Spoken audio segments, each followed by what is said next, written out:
නමෝ බුද්ධාය. කොහොමද හැමෝම ගොඩාක් හොඳින් ඇති කියලා හිතනවා. හැමෝම ගොඩාක් ආදරෙන් පිළිගන්නවා මගේ Life with Shania channel එකට.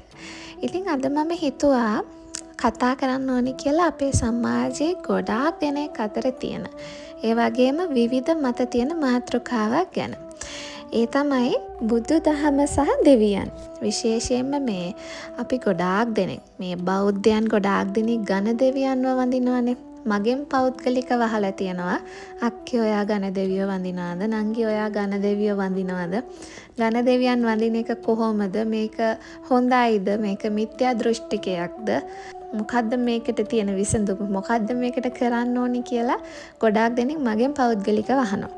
ඉතින් මම වන්දනා කරන විදිහ ගැන මම වඳින දෙවියන් ගැන මං හිතුවා අද වීඩියෝ එකෙන් කතා කරන්න ඕනි කියලා. මේ සම්බන්ධව මම ස්වාමීන් වහන්සේලා කිහිප දෙනෙක්ගෙම බණ ඇහුවා. ඉතින් එක එක ස්වාමීන් වහන්සේලා එක එක මත ප්‍රකාශ කරනවා. සහ මම අන්තර්ජාලයෙන්වත් කරුණු මේ සම්බන්ධව එකතු කරගත්තා.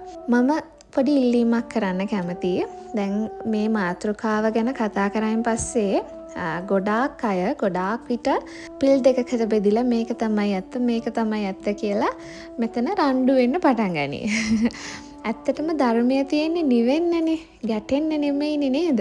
ඉතින් ඒක නිසා තමන්ට පුළුවන් තමන්ගේ අදහස් ඉදිරිපත් කරන්න. ඒ වුණාට මං ඉතා ආදරෙන් ඉල්ලනවා තව කෙනෙක්ගේ හිතක් රිදෙන වචනයක්වත් කමෙන්ට් සෙක්ෂන් එකේ දාන්න එපා. තව කෙනෙක්ට අපහසුතාවයකට ලක් වෙන, තව කෙනෙක්ට අවනම්බුවක් වෙන, තව කෙනෙක්ව අපකීර්තියට ලක් වෙන විදිහ වචනයක්වත් කමෙන්ට් සෙක්ෂන් එකේ දාන්න එපා. මොකද ඒක වචනයක් ඇති කෙනානේ අපිට සසර දික් යැසෙන්න නේද? ඒක නිසා වචන භාවිතා කරනකොට පරිස්සමි. සමහර අය ඇත්තේ බෞද්ධ ශිෂ්ටාචාරය ඉගෙන ගන්න බෞද්ධ සංස්කෘතිය ගැන ගොඩාක් ඉගෙන ගත්ත. ඉතින් එයාලට පුළුවන් මටත් වඩා හොඳට මේ කරුණු සාක්ෂි සහගතව ඉදිරිපත් කරන්න. මං හිතනවා නොදන්න කෙනෙක්ට හරි මාර්ගය පෙන්වන එක, අතරමං වෙලා ඉන්න කෙනෙක්ට අතින් අල්ලගෙන ගිහිල්ලා හරි මාර්ගයට යොමු කරන එක ලොකු පිනක්. ඉතින් ඒක නිසා ඒක ධර්ම දානයක් වෙනවා. ඒකේ හින්දා ආදරෙන් ඉල්ලනවා තමන්ගේ මේ සම්බන්ධව තියෙන අදහස් ඉදිරිපත් කරලා නොදන්න කෙනෙක්වත් හරි මාර්ගයට යොමු කරන්න කියලා. බුදුදහමේ කොතනකවත් දෙවියන් නැහැ කියලා සඳහන් වෙන්නේ නෑනේ. දෙවියෝ නෑ කියලා නෑනේ. බුදුරජාණන් වහන්සේ දේශනා කරපු සූත්‍ර දේශනාවල පවා දෙවිවරු ගැන ගොඩාක් විස්තර සඳහන් වෙලා තියෙනවානේ. එතකොට දෙවියන් ඉන්නා කියලා බුදුදහම පිළිගන්නවා. පිළිගන්නේ නැතුව නෙමෙයි. හැබැයි බුදුදහමේ දෙවිවරු කොටස් දෙකකට බෙදනවා. ඒ තමයි සම්‍යක් දෘෂ්ටික දෙවිවරු සහ මිත්‍යා දෘෂ්ටික දෙවිවරු. සම්‍යක් දෘෂ්ටික දෙවිවරු කියලා කියන්නේ කවුද? සම්‍යක් දෘෂ්ටික දෙවිවරු කියලා කියන්නේ බුදුදහම පිළිගන්න තෙරුවන් සරණ ගියපු මාර්ගඵලලාභී දෙවිවරුන්ට. උදාහරණයක් විදිහට අපිට ගන්න පුළුවන් සක්දෙවිඳු. සක්දෙවිඳු මට මතක විදිහට සෝවාන් ඵලලාභී දෙවි කෙනෙක්. එතකොට සක්දෙවිඳු සම්‍යක් දෘෂ්ටික දෙවි කෙනෙක්. මිත්‍යා දෘෂ්ටික දෙවියෝ කියලා කියන්නේ තමන් තමයි සර්ව බලධාරී කියලා හිතන, කර්මඵල විශ්වාස නොකරන, ඒ කියන්නේ බුදුදහමට ගරු කරන්නේ නැති, පින්පව් විශ්වාස කරන්නේ නැති, කර්මඵල විශ්වාස කරන්නේ නැති දෙවිවරුන්ට තමයි අපි කියන්නේ මිත්‍යා දෘෂ්ටික දෙවිවරු කියලා. එතකොට අපි දැනගන්න ඕනේ, අපි වන්දනා කරන්න ඕනේ සම්‍යක් දෘෂ්ටික දෙවිවරුන්ටද මිත්‍යා දෘෂ්ටික දෙවිවරුන්ටද කියන එක.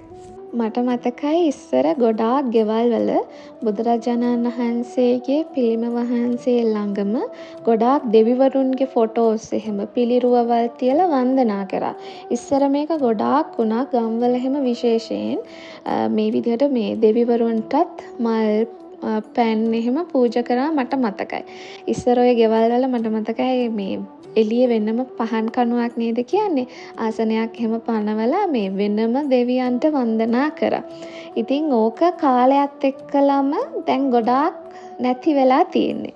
පෞද්ගලිකව මගෙන් කවුරු හරි ඇහුවොත් මම ඝන දෙවියන් වඳිනවද කියලා නෑ. මම ඝන දෙවියන්වත් කිසිම දෙවි කෙනෙක්වත් මෙහෙම ෆොටෝස් එහෙම තියලා වන්දනා කරන කෙනෙක් නෙමෙයි.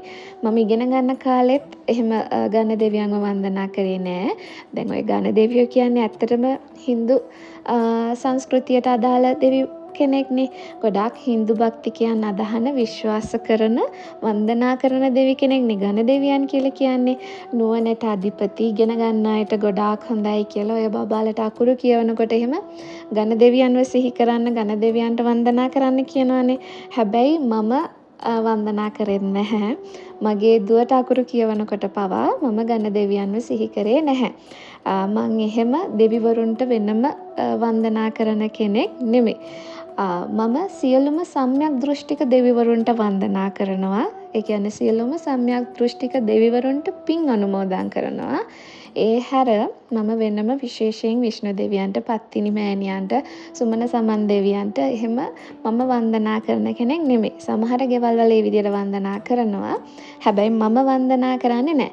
දැන් ඔතනදී කට්ටිය මගෙන් අහන්න පුළුවන් අක්කේ මම ඝන දෙවියෝ වන්දනා කරනවා ඒක කමක් නැද්ද කියලා. මෙහෙමයි. ඔයාලනේ දන්නේ ඔයාලා වන්දනා කරන විදිය. ඔයාලනේ දන්නේ ඔයාලගේ හිත. දැන් සමහර අය ඝන දෙවියන්ව වන්දනා කරන්නේ බුදුරජාණන් වහන්සේට වඩා ලොකු ගෞරවයකින්, ආසාවකින්, විශ්වාසයකින්. ඇත්තටම. එහෙම වන්දනා කරනවා නම් ඔයා මිත්‍යා දෘෂ්ටිකයෙක්නේ අනිවාර්යයෙන්ම. මොකද දැන් අපිට කරදරයක් වුණාමත් ඔයාලා සමහර අයගේ කටින් පිට වෙන්නේ අනේ ඝන දෙවියනිය මට පිහිට වෙන්න කියලා. අනේ කතරගම දෙවියනිය මට පිහිට වෙන්න කියලා. හැබැයි මම විශ්වාස කරන දේ නත්ති මේ සරණං අඤ්ඤං බුද්ධෝ මේ සරණං වරං. නත්ති මේ සරණං අඤ්ඤං ධම්මෝ මේ සරණං වරං. නත්ති මේ සරණං අඤ්ඤං සංඝෝ මේ සරණං වරං. මේක තමයි මම විශ්වාස කරන්නේ.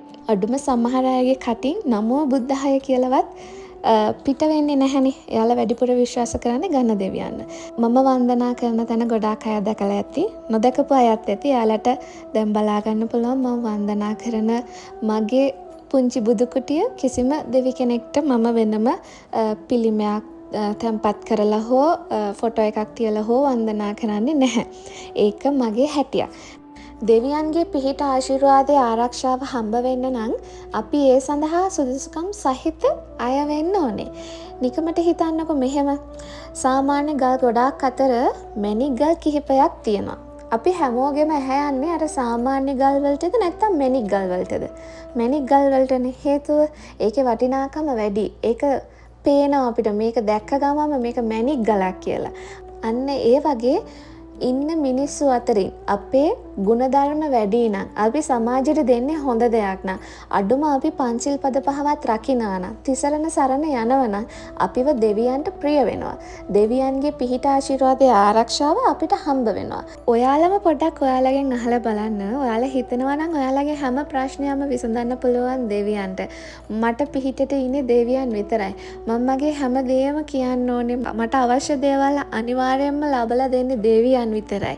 බුදුරජාණන් වහන්සේට වඩා මම ගෞරව කරන්නේ දෙවියන්ට කියලා ඔයාලා හිතනවා නම් ඔයාලා අනිවාර්යයෙන්ම මිත්‍යා දෘෂ්ටික ගණයට තමයි අයිති වෙන්නේ. එහෙම අයට සම්‍යක් දෘෂ්ටික දෙවිවරුන්ගේ පිහිට ආශිර්වාදයේ ආරක්ෂාව හම්බ වෙන්නේ නැහැ කියලා තමයි ධර්ම දේශනාවලදී මම අහලා තියෙන්නේ. හොඳට මතක තියාගන්න. ඔයාලා බෞද්ධයෙක් නම් අනිවාර්යයෙන්ම මතක තියාගන්න. නත්ති මේ සරණං අඤ්ඤං බුද්ධෝ මේ සරණං වරං. නත්ති මේ සරණං අඤ්ඤං ධම්මෝ මේ සරණං වරං. නත්ති මේ සරණං අඤ්ඤං සංඝෝ මේ සරණං වරං. දෙවියන්ට ගරු කරන්න. දෙවියන්ට පින් අනුමෝදන් කරන්න. හැබැයි හොඳට මතක තියාගන්න. බුද්ධ රත්නය, ධම්ම රත්නය, සංඝ රත්නය හැර අපිට වෙන කිසිම සරණක් නැහැ. එහෙනම් මම හිතනවා ඔයාලගේ ජීවිතේට යම් කිසි හෝ දෙයක් මේ වීඩියෝ එකෙන් ගන්න පුළුවන් වෙන්න ඇති කියලා. ඔයාලා හැමෝටම පුදු සරණයි. පරිස්සමින් ඉන්න. ආදරේ.